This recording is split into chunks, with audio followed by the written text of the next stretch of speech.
पहली मोहब्बत पता क्यों नहीं भूलती मुर्शाद। अस्सी उन्हें पैसा ही इतना खुआ देने हैं।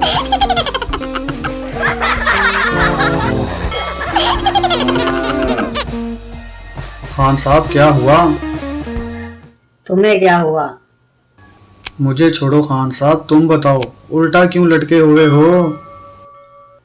ओ यारा, हमारे सर में दर्द था तो सर की गोली खाई है। उल्टा इसलिए लटका हूँ, सर दर्द की गोली है, कहीं पेट में ना चली जाए।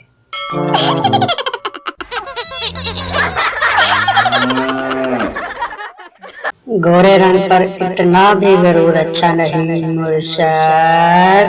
दूध की जगह कोई चाय का भी दीवाना होता है।